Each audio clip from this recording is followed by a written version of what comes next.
இந்த இலக்கணம் ரெண்டு முக்கிய கட்டமைப்புக்குள்ள கொண்டு வருது. ஒன்னு முதல் எழுத்துகள், மற்றொன்று சார்பெழுத்துகள். ம். முதல் எழுத்துக்கள்னா உயிரெழுத்துகளும் மெய்யெழுத்துகளும் சேர்ந்த 30 எழுத்துக்கள்னு எனக்கு புரியுது. அதுதான் மொழியோட அஸ்திவாரம். சரிதான். மொத்தம் 10 வகையான சார்பெழுத்துகள் இருக்கு. ஆமா, அது ஒரு பெரிய பட்டியல் மாதிரி தோணும் மாணவர்களுக்கு. உயிர்மை, ஆயுதம், உயிரளபிடை, ஒற்றளபிடை. குற்றியலுகரம், குற்றியலிகரம், ஐகார குறுக்கம், ஔகார குறுக்கம், மகர குறுக்கம், ஆயுத குறுக்கம். கரெக்ட். இத பார்த்த உடனே பலருக்கும் மலைப்பா இருக்கும். ஆனா இத பிரிச்சு பார்த்தா ஒரு கணித சூத்திரம் மாதிரி ரொம்ப அழகா அமையும். ஓ, அந்த சூத்திரம் என்னன்னு கேட்பவர்களுக்கும் விளக்கலாமே. தேர்வுக்கு ரொம்ப யூஸ்ஃபுல்லா இருக்குமே. கண்டிப்பா. எண்களின் அடிப்படையில இத 4 தொகுப்பா பிரிச்சுக்கலாம். முதல் தொகுப்புல நாம எப்பவும் பயன்படுத்துற அடிப்படையான 2 எழுத்துகள், உயிர்மை அப்புறம் ஆயுதம். சரி, ரெண்டாச்சு. ரெண்டாவது தொகுப்புல நீண்டு ஒலிக்கும் எழுத்துக்களான அளபடைகள் 2, உயிரளபடை, ஒற்றளபடை. ஓகே, அடுத்த ரெண்டு வந்தாச்சு. மூணாவது தொகுப்புல குறைந்து ஒலிக்கும் உகரம், இகரம், அதாவது குற்றியலுகரம், குற்றியலிகரம். இது ஒரு 2. கடைசியா குறுக்கங்கள் 4. சரியா? ஆமா, ஐகார, ஔகார, மகர, ஆயுத குறுக்கங்கள். இத சிம்பிளா 2+2+2+4=10 அப்படின்னு பிரிச்சு நினைவில் வச்சுக்கிட்டா தேர்வுல ஒன்ன கூட நாம மறக்க மாட்டோம். வாவ், இது ஒரு மிகச்சிறந்த மெமரி ட்ரிக். இப்படி பிரிச்சு படிக்கும்போது மூளை அந்த தகவலை ரொம்ப ஈஸியா ஸ்டோர் பண்ணிக்கும். நீங்க இதை நோட் பண்ணிக்கோங்க. கண்டிப்பா. இப்போ இந்த 10 வகைகள்ல எனக்கு ரொம்ப ஆச்சரியத்தை ஏற்படுத்தின ஒரு விஷயம் இருக்கு. அதுதான் இந்த அளபடை. ஓ, அளபடை உங்களுக்கு ஆச்சரியமா இருந்ததா? ஆமா, சார்பெழுத்துகள்னா குறுகி ஒலிக்கும் அல்லது சார்ந்து ஒலிக்கும் தான் நான் நினைச்சிருந்தேன். ஆனா இந்த அளபெடுத்தல் அப்படிங்கிறது முற்றிலுமா நேர்மாறா இருக்கே. இதோட உண்மையான அர்த்தம் தான் என்ன? ஆ, அளபெடுத்தல் என்பதன் நேரடி பொருள் நீண்டு ஒலித்தல் அல்லது அளவை நீட்டித்தல். இலக்கணத்துல ஒவ்வொரு எழுத்துக்கும் ஒரு கால அளவு உண்டு. அத நம்ம மாத்திரை அப்படின்னு சொல்லுவோம். மாத்திரைனா நம்ம வழக்கமா நேரத்தை கணக்கிடுற வினாடிகள் மாதிரியா? கிட்டத்தட்ட அது போலதான். ஆனா நம்ம முன்னோர்கள் நேரத்தை கணக்கிட கடிகாரத்தை நம்பி இருக்கல. மனித உடலையே ஒரு அளவுகோலா பயன்படுத்தினாங்க. ஓ, அப்படியா? அது எப்படி? அதாவது ஒரு முறை இயல்பாக கண் இமைக்கவோ அல்லது ஒரு முறை விரலால் கை நொடிக்கவோ ஆகிற கால அளவுதான் ஒரு மாத்திரை. ஓஹோ, அப்போ குறிலெழுத்துக்கு 1 மாத்திரை, நெடிலெழுத்துக்கு 2 மாத்திரை. சரியா? மிக சரி. ஆனா சில குறிப்பிட்ட சூழல்கள்ல இந்த எழுத்துகள் தங்களுக்கு உரிய அந்த 2 மாத்திரை அளவிலிருந்து நீண்டு 3 மாத்திரையாகவோ அதற்கும் மேலாகவோ ஒலிக்கும். இதத்தான் நாம அளபெடுத்தல்னு சொல்றோம். அளபெடுத்தல் என்றால் நீண்டு ஒலித்தல், அதாவது இலாங்கேஷன். சரிதானே? மிகச்சரி. நீண்டு ஒலித்தல். இப்ப எனக்கு ஒரு சந்தேகம். நாம இயல்பாக பேசும்போது உணர்ச்சியை காட்ட வார்த்தைகளை இழுத்து பேசுவோம் அல்லவா? அதாவது தூரத்துல இருக்கிறவங்கள கூப்பிடும்போது அம்மோ என்றோ அல்லது தம்பி என்றோ சத்தமா இழுத்து அழைப்பது போல. ஆமா ஆமா, அதேதான். நம்ம பேச்சு வழக்குல நம்ம தினமும் பண்ற ஒரு விஷயம் தான் இது. ஓ, அப்போ இது புதுசு இல்ல. கண்டிப்பா கிடையாது. நம்ம உணர்வுக்கும் ஒரு இனிய ஓசைக்குமாக எழுத்துக்களை நீட்டி ஒலிப்பதையே இலக்கணம் அளபெடுத்தல் அப்படின்னு சொல்லுது. பேச்சு வழக்குல இருக்கிற இந்த உணர்வுபூர்வமான நீட்சிய எழுத்து வழக்குல குறிப்போ செய்யுள்ள கொண்டு வரவே அளபடை பயன்படுது. அழா, இது நல்லா இருக்கே. சரி, அப்போ இரண்டாவது பகுதிக்கு போவோம். உயிரளபடை மற்றும் அதன் வகைகள். இதுதான் கோர் கான்செப்ட். இதோட இலக்கணம் என்னன்னு குறிப்புல சொல்லியிருக்கு. நான் சொல்றேன் கேட்டுக்கோங்க. செய்யுள்ள ஓசை குறையும் போதோ அல்லது ஒரு நல்ல ஓசைக்காகவோ சொல்லோட முதல், இடை, இறுதி ஆகிய இடங்கள்ல வர்ற உயிர் நெட்டெழுத்துக்கள் நீண்டு ஒலிக்கும். இதத்தான் உயிரளபடைன்னு சொல்றோம். ஒரு நிமிஷம். உயிர் நெட்டெழுத்துகள்னா அந்த நீண்ட ஓசை வர்ற எழுத்துக்கள். சரி. ஆனா எனக்கு இங்க ஒரு நடைமுறை சந்தேகம் வருது. கேளுங்க. இப்போ அது நீண்டு ஒலிக்குது அப்படிங்கறத தேர்வில் எழுதும்போதோ அல்லது நாம் ஒரு புத்தகத்துல படிக்கும்போதோ எப்படி அடையாளம் காண்பது? அந்த நெட்டெழுத்துகளுக்கு பக்கத்துல ஏதேனும் ஸ்பெஷல் குறி இருக்குமா? அங்கேதான் தமிழ் மொழியோட ஒரு சிறப்பே இருக்கு. நெட்டெழுத்து நீண்டு ஒலிக்குதுன்னு காட்டுறதுக்கு அதுக்கு இனமான குற்றெழுத்து, அதாவது ஷார்ட் வவல், அதோட பின்னாடியே ஒரு அடையாளமா வந்து நிற்கும். ஓஹோ, அப்போ ஆ அப்படிங்கிற நெடிலுக்கு பக்கத்துல ஆ அப்படிங்கிற குறில் வரும். எக்ஸாக்ட்லி. இப்படி நெடிலுக்கு பக்கத்துல அதோட குறில் ஒட்டி வந்தா அத உயிரளபெடை அப்படின்னு நீங்க குறிப்பெடுத்துக் கொள்ளுங்கள். இது எக்ஸாமுக்கு ரொம்ப முக்கியமான பாயிண்ட். வாவ், கண்டுபிடிக்கிறது ரொம்ப ஈஸி.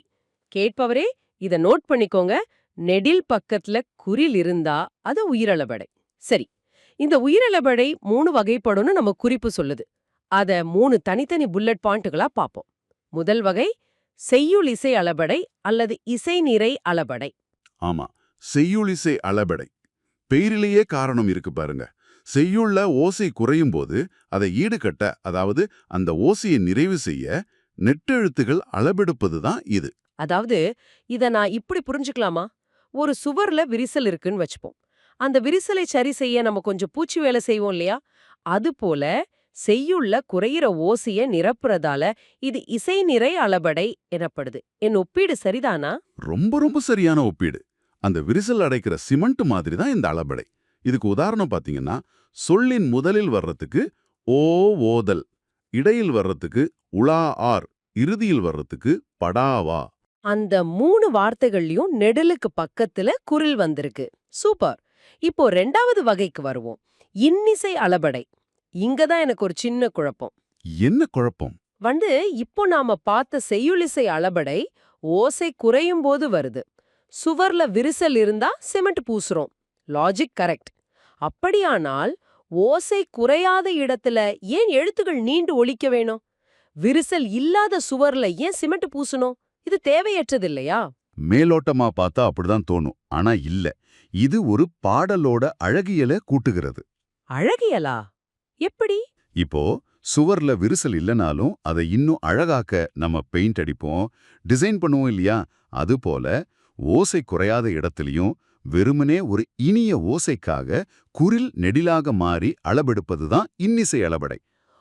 ஓ, இனிய ஓசைக்காக இன்னிசை பேர்லே இருக்கு. ஆமா, திருக்குறள்ல வர்ற கெடுப்பதுவும் எடுப்பதுவும் இதெல்லாம் இதுக்கு சிறந்த உதாரணங்கள். படிக்கவே ஒரு ரிதம் கிடைக்கும். அப்போ எக்ஸாம்க்கு இதுல ஒரு ஷார்ட்கட் இருக்கு. ஊன்னு வார்த்தை முடிஞ்சாலே அது இன்னிசை அளபெடைன்னு ஈஸியா மார்க் வாங்கிடலாம். சரி, 3வது சப் புல்லட் சொல்லிசை அளபெடை. இது என்ன? இதுல கொஞ்சம் கவனமா இருக்கணும். இது ரொம்ப ரொம்ப தனித்துவமானது. ஒரு பெயர்ச்சொல் வினையெச்ச சொல்லாக, அதாவது அட்வர்பியல் பார்ட்டிசிபிளா திரிந்து அளபெடுப்பது தான் சொல்லிசை அளபெடை. கொஞ்சம் இருங்க. பெயர்ச்சொல் வினையெச்சமா மாறுதா? இது கொஞ்சம் டெக்னிக்கலா இருக்கே. இதை கொஞ்சம் இன்னும் எளிமையாக்குங்களேன். நான் நேரடியா ஒரு உதாரணம் சொல்றேன், ஈஸியா புரியும். இப்போ நசை அப்படிங்கிற வார்த்தைக்கு விருப்பம்னு அர்த்தம். அது ஒரு பெயர்ச்சொல். சரி, நசைனா விருப்பம். ஆமா. ஆனா ஒரு கவிஞருக்கு அந்த இடத்துல விரும்பி அப்படிங்கிற வினைச்சொல் தேவைப்படுதுன்னா அவர் என்ன பண்ணுவார்? அந்த நசை அப்படிங்கிறத நசை ஈ அப்படின்னு அளபெடுக்க வைப்பார். அப்படி வந்தா அது விரும்பி என்ற வினையெச்ச பொருளை தரும். வாவ், அளபெடுத்த உடனே மீனிங்கே மாறிடுச்சா? எக்ஸாக்ட்லி. இலக்கணத்தையே மாத்திர அளபெடையுது. உதாரணம், உரன் நசையி. இதுல லாஸ்ட்ல ஈ வந்திருக்கு. அப்போ ஈ வந்தா அது சொல்லிசை அளபெடை. நோட் பண்ணிக்கோங்க கேட்பவரே. சரி, இப்போ பகுதி 3க்கு வருவோம். இதுதான் ஒற்றளபெடை. உற்றெழுத்துகள் அளபெடுப்பது. ஆமா, அத படிக்கும்போது எனக்கு ரொம்ப ஆச்சரியமா இருந்துச்சு. அதாவது உயிரெழுத்துகள் ஆ, ஈ, ஊன்னு நீண்டு ஒலிப்பது புரியுது. நம்மால மூச்சை இழுத்து சத்தம் கொடுக்க முடியும். ஆனா ஒற்றை எழுத்துகள், அதாவது மெய் எழுத்துகள் எப்படி நீண்டு ஒலிக்கும்? ஒரு க அல்லது ச அப்படிங்கறத எப்படி இழுத்து சொல்றது? இது சாத்தியமா? நீங்க கேட்கறது ரொம்ப லாஜிக்கலான கேள்வி. கண்டிப்பா மெய்யெழுத்துகளும் அளவெடுக்கும். செய்யுள்ள ஓசை குறையும் போது அதனை நிறைவு செய்ய இந்த ஒற்றெழுத்துகளும் அளவெடுக்கும். இதுவே ஒற்றளபெடை. ஆனா நீங்க கேட்டீங்க பாருங்க ஒரு பாயிண்ட். ஆமா, அதான் க எல்லாம் எப்படி இழுக்க முடியும்னு கேட்டேன். அங்கேதான் எக்ஸாம்க்கான முக்கியமான குறிப்பு இருக்கு. எல்லா மெய்யெழுத்துகளும் அளபெடுக்காது. அப்போ எதெல்லாம் அளப்பெடுக்கும்? குறிப்பிட்ட 10 மெய்யெழுத்துகள் மட்டுமே அளபெடுக்கும். அதாவது ங், ஞ, இன், ந, ம, ந, வ, ய, ல, ழ். இந்த 10ம் அப்புறம் ஆயுத எழுத்து, இது மட்டுமே அளபெடுக்கும். ஓஹோ, அதாவது மூக்கால முனகக்கூடிய மெல்லின எழுத்துகளும் இடையினமும் மட்டும்தான் அளப்பெடுக்கும். க, ச மாதிரி கஷ்டமான வல்லின எழுத்துகள் அளப்பெடுக்காது. கரெக்ட். உதாரணமா யங் இறைவன், எஃப கிளங்கிய, இதெல்லாம் பாத்தீங்கன்னா அந்த எழுத்துகள் 2 தடவை வந்திருக்கும். அருமையான விளக்கம். 11 எழுத்துகள் மட்டும்தான் நீண்டு ஒலிக்கும். இப்போ நீங்க ஒரு வாக்கியத்தை படிச்சிட்டு இருக்கீங்கன்னு வச்சுப்போம். அதுல வேங்கை அப்படின்னு ஒரு வார்த்தை வருது. உங்களுக்கு உடனே ஒரு பெரிய வேங்கை மரம் ஞாபகம் வரும் இல்லையா? ஆமா, கண்டிப்பா. ஆனா பாத்தீங்கன்னா, அதே வார்த்தையை எழுதினவர் நடுவுல ஒரு சின்ன, அதாவது ஒரு மைக்ரோ செகண்ட் இடைவெளிய விட்டு வேம் கை அப்படின்னு எழுதிட்டா என்ன ஆகும் தெரியுமா? அந்த மரம் அப்படியே மாயமா மறைஞ்சு அந்த இடத்துல எரிகின்ற ஒரு கை தோன்றும், அதானே? எக்ஸாக்ட்லி. ஒரு சின்ன ஸ்பேஸ் ஒட்டுமொத்த அர்த்தத்தையும் எப்படி தலைகீழா புரட்டி போடுது பாத்தீங்களா? அதுதான் தமிழ் இலக்கணத்தோட ஒரு மாயாஜாலம். அதாவது இலக்கணம் அப்படிங்கிறது வெறும் விதிகள் மட்டும் கிடையாது. அது மொழியோட ரகசிய குறியீடு, ஒரு கோடிங் அப்படின்னு தான் சொல்லணும். ரொம்ப சரியா சொன்னீங்க. 10ஆம் வகுப்பு தமிழ் இலக்கண பகுதிக்கான இந்த ஆழ்ந்த அலசலுக்கு உங்களை வரவேற்கிறோம். சரி, முதல் விஷயத்துக்கு வருவோம். ரொம்ப அடிப்படையான ஒரு கேள்வி, சொல் அப்படின்னா என்ன? ஒரு எழுத்தோ இல்ல பல எழுத்துகளோ சேர்ந்து ஒரு அர்த்தத்தை கொடுத்தா மட்டும்தான் அது சொல். பொருள் தரலைன்னா அது சொல் கிடையாது. ஓகே. உதாரணமா பாத்தீங்கன்னா, பூ அப்படிங்கிற ஒரே ஒரு எழுத்து மலர்ந்திருக்கிற பூவை குறிக்குது, அதனால அது ஒரு சொல்.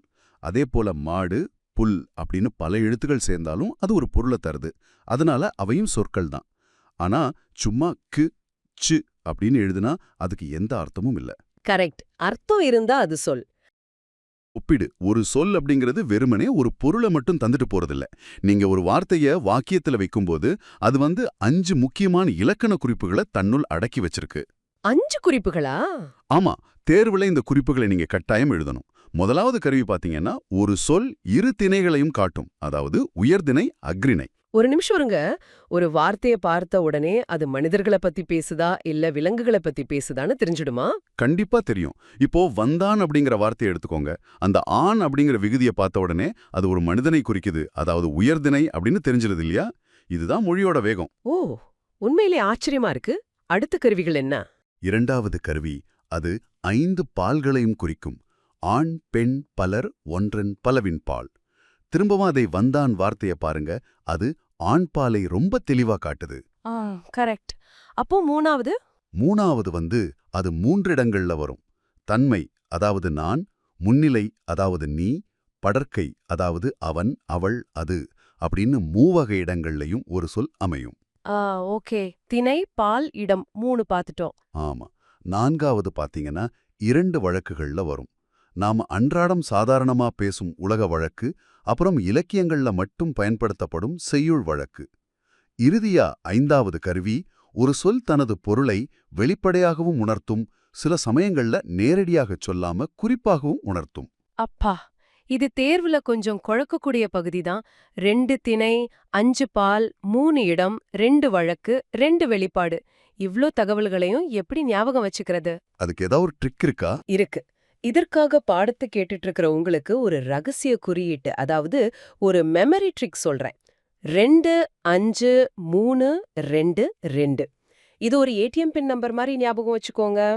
2, 5, 3, 2, 2. சூப்பர். ஆமா. 2 திணை, 5 பால், 3 இடம், 2 வழக்கு, 2 வெளிப்பாடு. இந்த எண்களை மட்டும் உங்க விடைத்தாளோட ஓரத்துல எழுதி வச்சுக்கிட்டா எந்த பாயிண்ட்டையும் நீங்க மறக்கவே மாட்டீங்க. கண்டிப்பா இந்த ட்ரிக் மாணவர்களுக்கு நிச்சயம் கை கொடுக்கும். சரி, இப்போ சொல் அப்படின்னா என்ன, அதனுள்ள இருக்கிற கருவிகள் என்னன்னு பார்த்துட்டோம். இந்த சொற்கள் எல்லாம் ஒன்னா சேர்ந்தா என்னவாகும்? அதுதான் அடுத்த கட்டம். மொழியானது 3 வகைப்படும். தனிமொழி, தொடர்மொழி மற்றும் பொதுமொழி. கரெக்ட். ஆனா இந்த 3 வகை மொழிய பத்தி நன்னூல் அப்படிங்கிற இலக்கண நூல்ல ஒரு சூத்திரம் இருக்கு. சூத்திரம் எண் 260.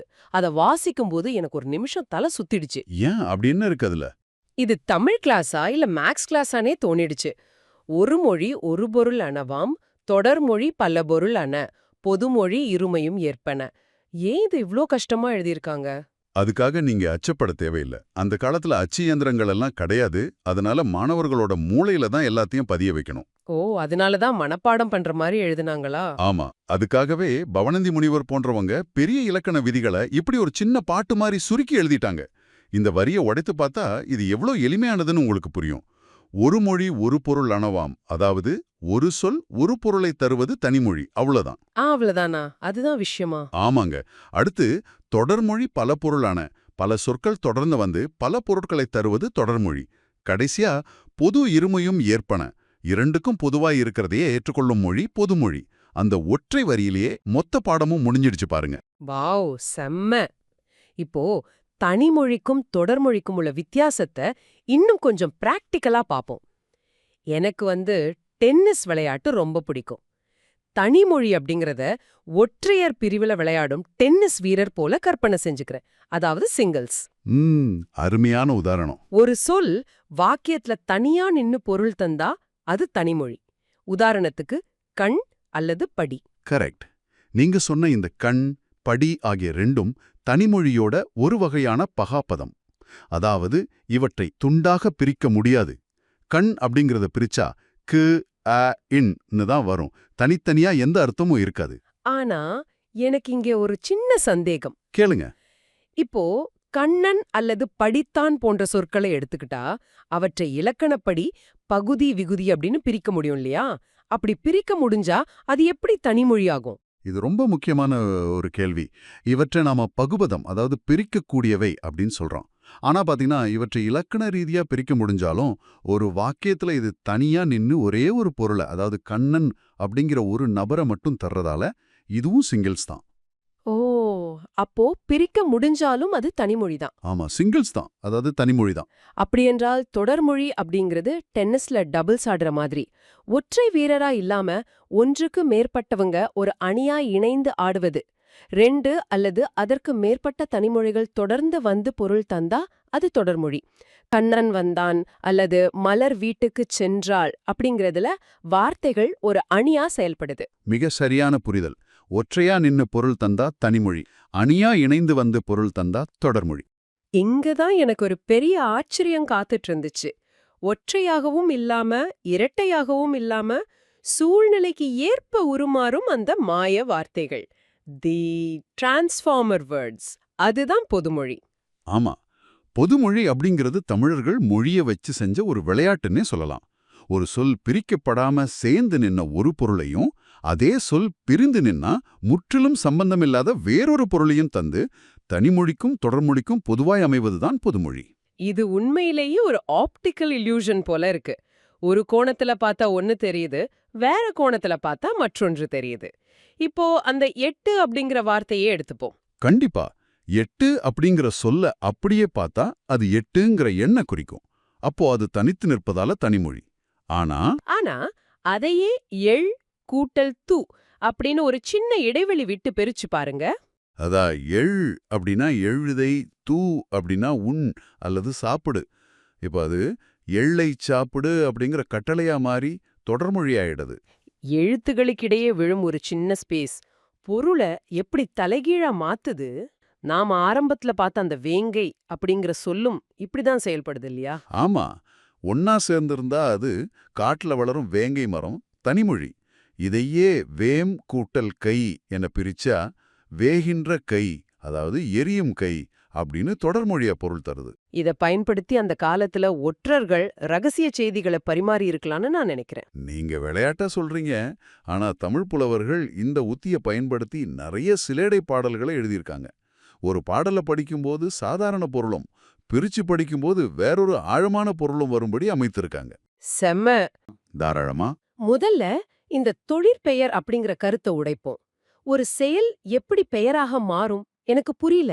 இப்போ படித்தல்னு சொல்றோம், நான் படித்தல்னு சொல்ல முடியாதே. அதுதான் இதோட அடிப்படை தர்க்கம். நீங்க நான் படித்தேன்னு சொல்லும்போது நான் அப்படிங்கிற ஒரு தன்மை இடமும், படித்தேன்னு சொல்லும்போது அது முடிந்து போன ஒரு செயல்ங்கிற இறந்த காலமும் தெரியுது. ஆமா. படித்தல் சொல்லும்போது அதை யார் செஞ்சா எப்ப செஞ்சாங்கிற தகவல் அதுல இல்ல. இலக்கணப்படி சொல்லணும்னா ஒரு வினை அல்லது செயலை குறிக்கும் பெயர் தான் தொழிற்பெயர். ஓஹோ, அப்போ செயல் மட்டும்தான் இருக்கும். கரெக்ட். இது எண், அதாவது ஒருமையா பன்மையா, அப்புறம் இடம், காலம், பால் ஆகியவற்றை வெளிப்படையாகவோ குறிப்பாகவோ உணர்த்தாது. இப்ப ஈதல், நடத்தல் இதெல்லாம் வெறும் தூய்மையான செயல்கள். இப்ப எனக்கு தெளிவா புரியுது. மாணவர்களே, இதை தேர்வுக்கு சுலபமா நினைவில் வச்சுக்க ஒரு வழி இருக்கு. இத ஒரு ஆக்ஷன் கேமரா மாதிரி வச்சுக்கலாம். நல்ல ஒப்பீடு. இது செயலை மட்டும்தான் பதிவு செய்யும். யார் செஞ்சா எப்ப செஞ்சாங்கிற அடையாள அட்டை எதுவும் இதுல இருக்காது. சுருக்கமா சொல்லணும்னா செயல் மட்டுமே ஹீரோ, அடையாளங்கள் 0. சூப்பரான சுருக்கு வழி இது. இங்கே ஒரு சுவாரஸ்யமான விஷயம் என்னன்னா, மொழி எப்படி வேலை செய்யுதுன்னு இதுல இருந்து புரிஞ்சுக்கலாம். ஒரு செயலை உலகளாவிய ஒரு பொது உண்மையாக மாற்றுவதற்கு மனிதன் கண்டுபிடித்த கருவிதான் அந்த தொழிற்பெயர். ஆழமான கருத்து. சரி, இது எப்படி உருவாகுதுன்னு குறிப்புகள்ல கொடுத்திருக்காங்க. முதல் வகை விகுதி பெற்ற தொழிற்பெயர். ஆமா. விகுதினா ஒரு வார்த்தையோட கடைசியில ஒட்டிக்கிற ஒரு பகுதி இல்லையா? ம். இது எப்படி ஒரு செயலை பெயரா மாத்துது? ஒவ்வொரு செயலுக்கும் ஒரு வேர்ச்சொல் இருக்கும். ம். அதை இலக்கணத்துல வினையடி அப்படின்னு சொல்லுவோம். அத ஒரு களிமண் மாதிரி நினைச்சுக்கோங்க. ஓகே, வினையடி. அந்த வினையடியுடன் கடைசியில ஒரு விகுதி சேரும்போது அது தொழிற்பெயரா முழுமையடையுது. உதாரணமா நட அப்படிங்கிறது வினையடி. அதோடு தல் அப்படிங்கிற விகுதி சேரும்போது அது நடத்தல் அப்படின்னு மாறுது. புரியுது. அதே மாதிரி வாழ் என்ற வினையடியோடு கை சேர்ந்து வாழ்க்கை ஆகுது. ஆள் என்ற வினையடியோடு அல் சேர்ந்து ஆளல் அப்படின்னு மாறுது. ஒரு நிமிஷம். அப்போ இதோட அர்த்தம் என்ன? ஒரு வினையடிக்கு ஒரு குறிப்பிட்ட விகுதி மட்டும்தான் வருமா? இப்போ நட என்ற வினையடிக்கு தல் மட்டும்தான் சேருமா? அங்கேதான் மொழி நெகிழ்வுத்தன்மையோட இருக்கு. ஒரே வினையடி பல விகுதிகளையும் ஏற்கும். இப்போ நட அப்படிங்கிற அதே வினையடியை எடுத்துக்கோங்க. அதோட ஐ விகுதி சேர்ந்தால் நடை அப்படின்னு வரும். ஓ, தரல் விகுதி சேர்ந்தால் நடத்தல்னு வரும். அதேதான். வினையடி ஒண்ணுதான், ஆனா அது வெவ்வேறு விகுதிகளை ஏற்கும். அடா, இது ரொம்ப தர்க்க ரீதியா இருக்கே. ஒரு மரத்தோட வேர் ஒண்ணுதான், ஆனா அதுல இருந்து பல கிளைகள் உருவாகுற மாதிரி. அப்போ ஒரு செயலை செஞ்சா அது தொழிற்பெயர். ஒருவேளை அந்த செயலை செய்யாம விடுறதே ஒரு வழக்கமா இருந்தா? ஆ, அதுதான் எதிர்மறை. குறிப்புகள்ல எதிர்மறை தொழிற்பெயர்னு ஒன்னு இருக்கே. ஒரு செயல் நடக்கலைன்னா அது எப்படி ஒரு செயலை குறிக்கும் பெயராகும்? நடப்பது மட்டும் செயல் இல்ல, நடக்காம இருப்பதும் ஒரு நிலைதான் இல்லையா? எதிர்மறை பொருளில் ஒரு செயலின் தன்மையை குறிப்பது எதிர்மறை தொழிற்பெயர். அதாவது நெகட்டிவ் மீனிங். கரெக்ட். நடத்தல் என்பதற்கு எதிர்மறையாக நடவாமை, கொல்லுதல் என்பதற்கு எதிர்மறையாக கொல்லாமைன்னு வரும். பெரும்பாலும் இது மை விகுதி பெற்று வரும். விகுதி சேர்ந்தா ஒரு வார்த்தை தொழிற்பெயரா மாறுதுன்னு சொன்னீங்க. ஒருவேளை அந்த விகுதிய மொத்தமா வெட்டி எடுத்துட்டா என்ன ஆகும்? வார்த்தை உடைஞ்சிடுமா? அப்படி உடையாது. வினை அடிக்குள்ளேயே தொழிற்பெயராகும் சக்தி இருக்கு. அதுதான் முதநிலை தொழிற்பெயர். இதுல விகுதியே வராது. அந்த வினை அடியின் பகுதியே நேரடியாக தொழிற்பெயரா செயல்படும். விகுதியே வராதா? ஆமா, வராது. உதாரணமா குறிப்புகள்ல தட்டு, உரை, அடி ஆகிய வார்த்தைகள் கொடுத்திருக்காங்க. இருங்க. தட்டுன்னா சாப்பாடு போடுற தட்டு தானே? அடினா காலடிய குறிக்குமா? இது எப்படி தொழிற்பெயராகும்? அதுதான் வாக்கியத்தின் அமைப்புல வர்ற மாற்றம். கதவை ஒரு தட்டு தட்டினான்னு சொல்லும்போது அந்த இடத்துல தட்டு அப்படிங்கிறது தட்டுதல் என்ற செயலையே குறிக்குது. ஓஹோ. ஓரடி அடித்தான்னு சொல்லும்போது அங்கே அடி என்பது அடித்தல் என்ற பொருளை தருது. விகுதியே இல்லாமல் வினையடியின் முதல் நிலையே நேரடியாக செயலை குறிப்பதால் இது முதநிலை தொழிற்பெயர். எந்த ஒரு ஒப்பனையும் இல்லாமல் நேரடியாக களத்துல இறங்குற அசல் வேர்ச்சொல் இது. சரி, குறிப்புகள்ல அடுத்ததா முதநிலை திரிந்த தொழிற்பெயர்னு ஒன்னு இருக்கு. இதுல என்ன நடக்குது? இதுலயும் விகுதி வராது. ஆனா அந்த முதநிலை அப்படியே வராமல் திரிந்து வரும். அதாவது அதனுடைய ஓசை மாறி வரும். ஓசை மாறுமா? எப்படின்னு கொஞ்சம் விளக்க முடியுமா? உதாரணமா, கெடு என்ற முதநிலை கேடு என மாறும். சுடு என்பது சூடு என மாறும். பெரு என்பது பேரு என மாறும். எதுக்கு இந்த தேவையில்லாத வேலை? கெடு என்றே இருக்கலாமே. ஏன் அது கேடோன்னு மாறணும்? இதுக்கு பின்னாடி ஏதாவது காரணம் இருக்கா? மிகப்பெரிய காரணம் இருக்கு. ஒரு செயலின் தீவிரத்தை வலியுறுத்தி கூற நினைக்கும்போது குரலில் ஓசையை நீட்டித்து ஒலிப்பது வழக்கம். கெடு என்பது வெறும் செயல்.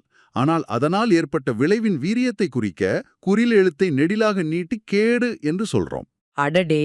அப்போ திரிந்த அப்படின்னாலே சத்தம் நீண்டு ஒலிப்பது, அதாவது குரில் நெடிலாக மாறுவதுதான் அந்த ரகசியம். மாணவர்களுக்கு இது ஒரு பிரமாதமான சுருக்கு வழி. ஓசை நீண்டு வந்தாலே அது முதல்நிலை திரிந்த தொழிற்பெயர். ஆமா, ரொம்ப எளிதா ஞாபகம் வச்சுக்கலாம். சரி, இதுவரைக்கும் செயல் தனியா இருக்கிறத, அதோட வேர்ச்சொல் தனியா செயல்படுறத எல்லாம் பார்த்தோம். இப்போ அடுத்த கட்டத்துக்கு போவோம். அந்த செயலே ஒரு நபரின் பெயரா மாறினா என்ன நடக்கும்? அதுதான் வினையால் அணையும் பெயர். பெயரிலேயே அதற்கான விளக்கம் இருக்கு. வினையால் அணையும் பெயர். அதாவது செயலே பெயரா மாறுறது. கரெக்ட். ஒரு வினைமுற்று தன்னுடைய வினையை குறிக்காமல் அந்த செயலை செய்தவரை குறிப்பது. இலக்கணப்படி சொல்லணும்னா ஒரு வினைமுற்று பெயரின் தன்மையை அடைந்து வேற்றுமை உருபுகளை ஏற்றும் ஏற்காமலும் வேறொரு பயனிலையை கொண்டு முடிவது. இது நம்ம ஊர்ல ஒருத்தருக்கு வைக்கிற பட்டப்பெயர் மாதிரி இருக்கு. இப்போ ஒருத்தர் ஒரு பெரிய சாதனைய செஞ்சிட்டார்னா அவரை நாம சாதித்தவர்னு கூப்பிடுவோம். அவர் செஞ்ச செயல் அவருக்கான அடையாளமாவே மாறிடுச்சு. சரியான ஒப்பீடு. குறிப்புகளில் உள்ள எடுத்துக்காட்டுகளை கவனிங்க. வந்தவர் அவர்தான், பொறுத்தார் பூமி ஆழ்வார்.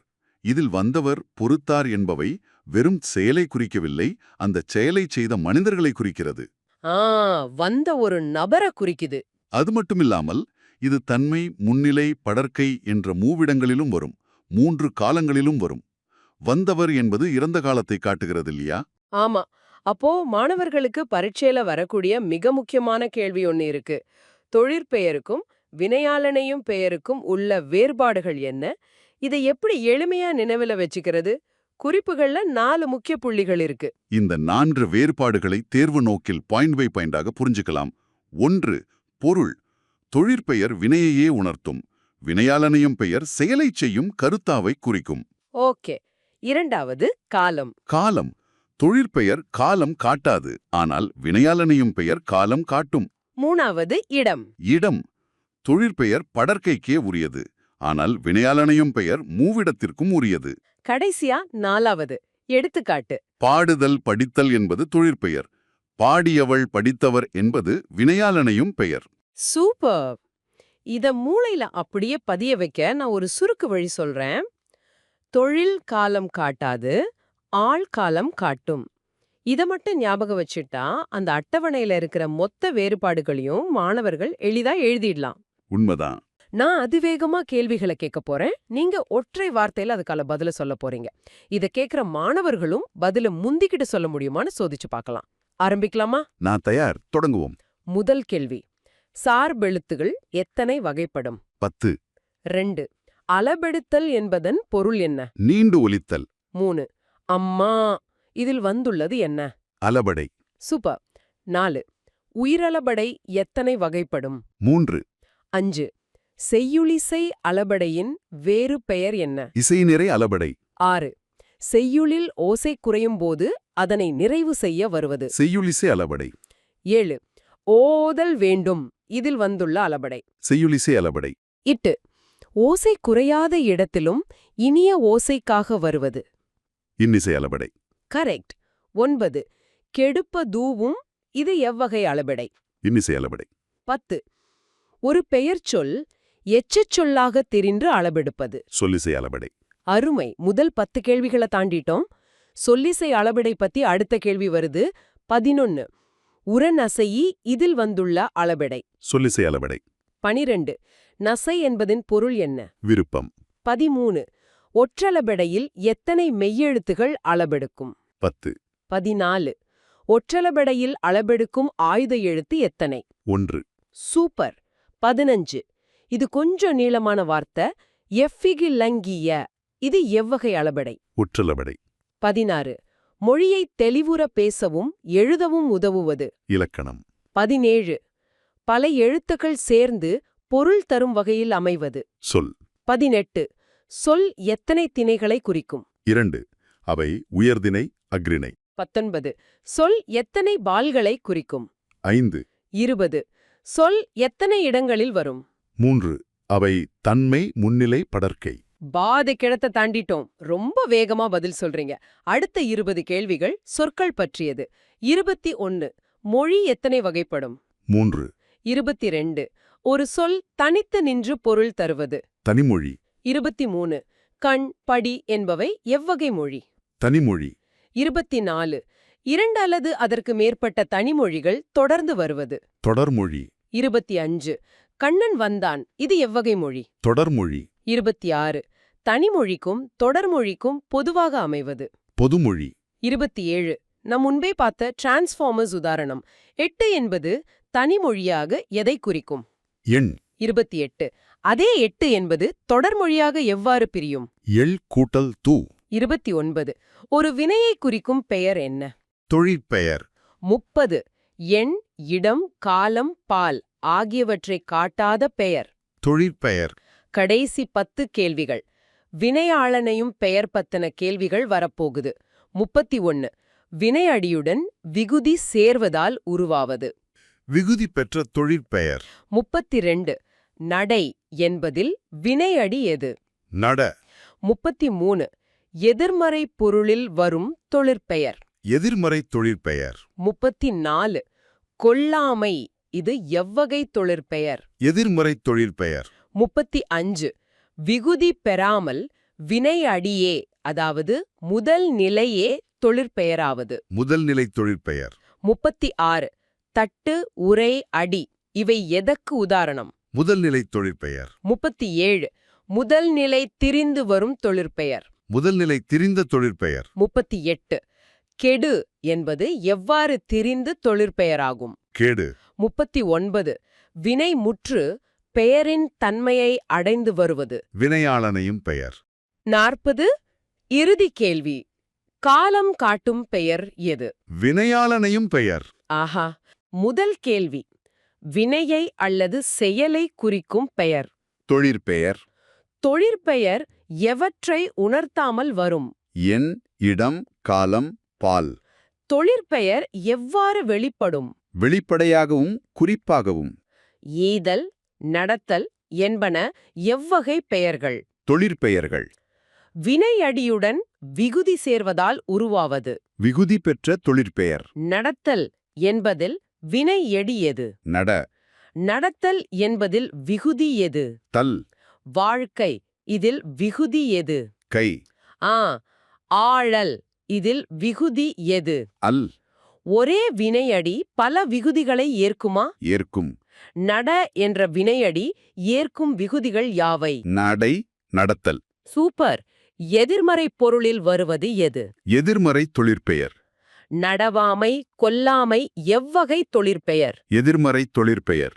விகுதி பெறாமல் வினைய பகுதியே தொழிற்பெயராதல். முதநிலை தொழிற்பெயர். தட்டு உரை அடி இவை எவ்வகை தொழிற்பெயர்கள்? முதநிலை தொழிற்பெயர். தட்டு என்பதன் பொருள் என்ன? தட்டுதல். உரை என்பதன் பொருள் என்ன? உரைத்தல். அடி என்பதன் பொருள் என்ன? அடித்தல். விகுதி பெறாமல் முதநிலை திரிந்து வரும் தொழிற்பெயர். முதநிலை திரிந்த தொழிற்பெயர். பெரு என்ற முதநிலை எவ்வாறு திரியும்? பேறு. கெடு என்ற முதநிலை எவ்வாறு திரியும்? கேடு. சுடு என்ற முதநிலை எவ்வாறு திரியும்? சூடு. ஒரு வினைமுற்று பெயரின் தன்மையை அடைவது. வினையாளனையும் பெயர். வினையாளனையும் பெயர் வேற்றுமை உருபுகளை ஏற்குமா? ஏற்கும், ஏற்காமதும் வரும். வினையாளனையும் பெயர் எதைக் கொண்டு முடியும்?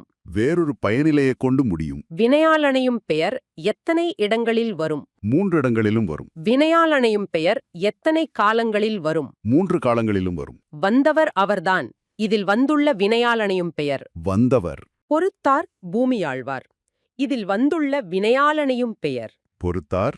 வினையே பெயர் தன்மையாகி வினையையே உணர்த்தி நிற்பது எது? தொழிற்பெயர். தொழிலை செய்யும் கருத்தாவை குறிப்பது எது? வினையாளனையும் பெயர். காலம் காட்டாத பெயர் எது? தொழிற்பெயர். காலம் காட்டும் பெயர் எது? வினையாளனையும் பெயர். படற்கைக்கே உரிய பெயர் எது? தொழிற்பெயர். மூவிடத்திற்கும் உரிய பெயர் எது? வினையாளனையும் பெயர். பாடுதல் படித்தல் எதற்கு உதாரணம்? தொழிற்பெயர். பாடியவள் படித்தவர் எதற்கு உதாரணம்? வினையாளனையும் பெயர். அருமை. முதல் கேள்வி பல சொற்கள் தொடர்ந்து நின்று பொருள் தருவது சொற்றொடர். ஈஸி. இரண்டாவது நீர் பருகினான் இது எவ்வகை தொடர்? சொற்றொடர். கரெக்ட். மூன்றாவது சொற்களுக்கு இடையில் உருபுகள் மறைந்து வருவது தொகைநிலை தொடர். தொகைநிலைத் தொடர் எத்தனை வகைப்படும்? 6. கரும்பு தின்றான் இதில் மறைந்துள்ள உருபு எது? ஐ. சூப்பர். இந்த ஐ என்பது எவ்வகை உருபு? வேற்றுமை உருபு. சரி. மதுரை சென்றார் என்பதை விரித்து எழுதுக. மதுரைக்குச் சென்றார். அப்போ மதுரை சென்றார் இதில் மறைந்துள்ள வேற்றுமை உருபு என்ன? கு. இப்படி வேற்றுமை உருபு மறைந்து வருவது எந்த தொகை? வேற்றுமை தொகை. கொஞ்சம் கடினமான பகுதிக்கு வருவோம். 10வது கேள்வி தேர்ப்பாகன் விரித்து எழுதுக. தேரை ஓட்டும் பாகன். தேர்ப்பாகன் என்பதில் ஐ என்பது என்ன? உருபு.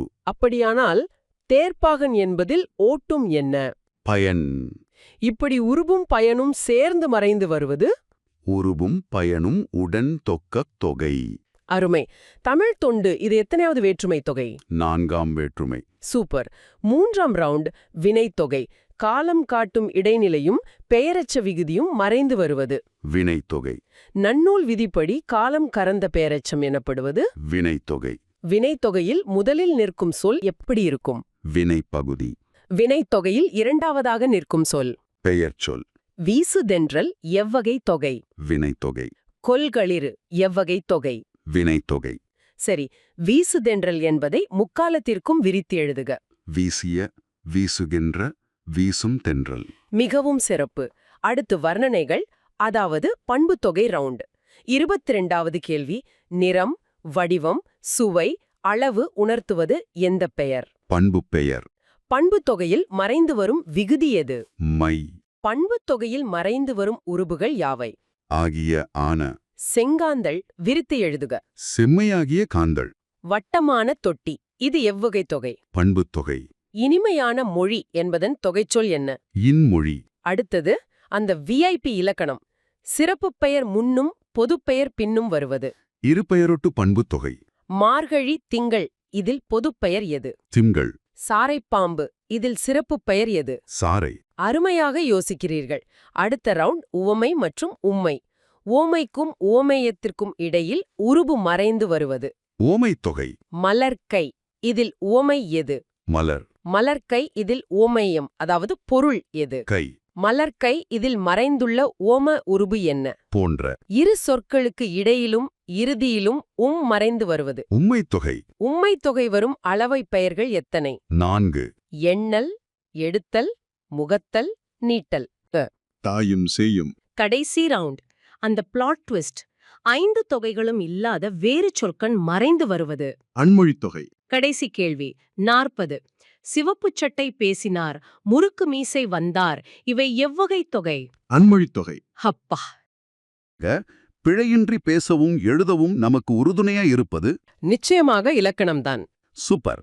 அந்த இலக்கணத்துல சார்ந்து இயங்கும் சார்பெழுத்துகளின் வகைகளை கேட்டால் நமது 2+2+2+4 சூத்திரத்தின்படி ஒரு வார்த்தையில சொல்லணும்னா நீண்டு ஒலித்தல்.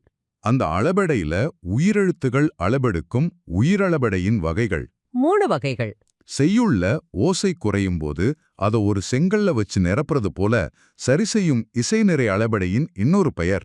செய்யுளிசை அளபடை. ஓசை எந்த இடத்திலையும் குறையவில்லை என்றாலும் காதுகளுக்கு இனிய ஓசையை கொடுப்பதற்காக வருவது. இன்னிசை அளபடை. உதாரணம் அந்த விகுதி. கெடுப்பதுவும். ஒரு பெயர்ச்சொல்லின் பொருளையே மாற்றி அதை வினையச்சமாக திரித்து அளபெடுக்கச் செய்வது. சொல்லிசை அளபடை. நசை அப்படிங்கிற பெயர்ச்சொல் நசை ஈ என வினையா மாறுறது. பெர்ஃபெக்ட்.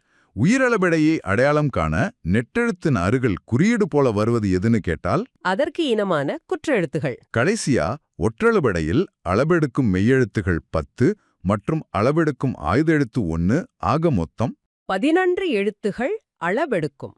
வல்லின எழுத்துகள் அளபெடுக்காது. மிகச்சிறப்பு.